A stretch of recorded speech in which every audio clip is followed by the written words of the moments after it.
विश्व प्रसिद्ध पुरी रथयात्रा आज संध्यारे रथटणा स्थगित रखा जाइछि। बलभद्रंक तालध्वज बलगंडी ठारे अटकी रहिथिबा बेले मरीचिकोटरे सुभद्रांक दर्पदलन पहुंची। विश्व नियंता कालिया ठाकुर अल्प दूर आगकू बढ़िछन्ति। आसंता काली पुणी थरे महाप्रभुंक रथ गड़िब। श्रीमंदिर मुख्य प्रशासक डॉक्टर अरविंद पाढ़ी गणमाध्यम को यह सूचना देइछन्ति। से कहछन्ति सबुकिछि महाप्रभुंक इच्छारे चलीछि। आसंता काली पुणी रथ टणा हेब। रथयात्रा अवसर में आज निर्धारित कार्यसूची अनुजाई नीतिकांति आरंभ होइथिला। अपराह्न 4टा सुधा 3 रथरू चारमाळ फिटा जाइथिला। अपराह्न प्राय 4:10 रे तालध्वज रथ सरदाभाली अभिमुखे बाहरी थिले। प्राय 6टारे सुभद्रांक दर्पदलन रे बाहरी थिबा बेले प्राय 6टा समय सुभद्रांक दर्पदलन बाहरी थिबा बेले 7:45 रे नंदीघोषरे महाप्रभु जगन्नाथ आगकू बढ़िथिले। आसंता काली पूर्वाह्न 9:30 पुणी थरे रथ टणा जीव।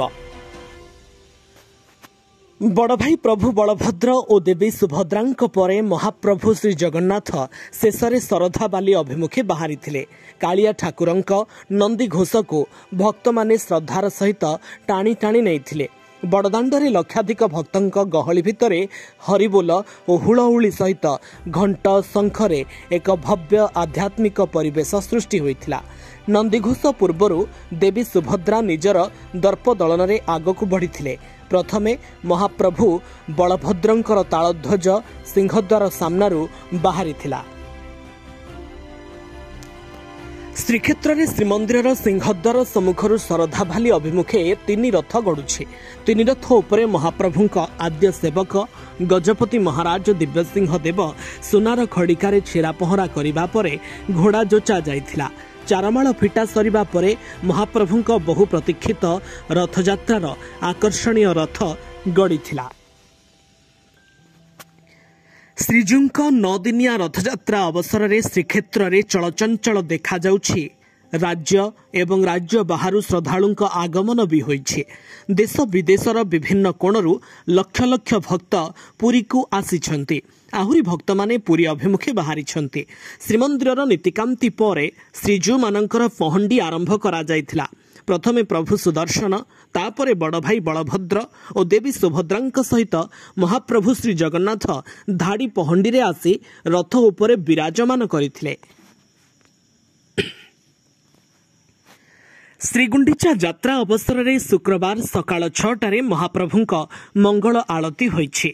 6:10 मैलम, 6:30 तड़प लगी रोष होम और 7टारे अवकाश पर 7:10 सूर्य पूजा, 7:30 द्वारपाल पूजा एवं बेस शेष करा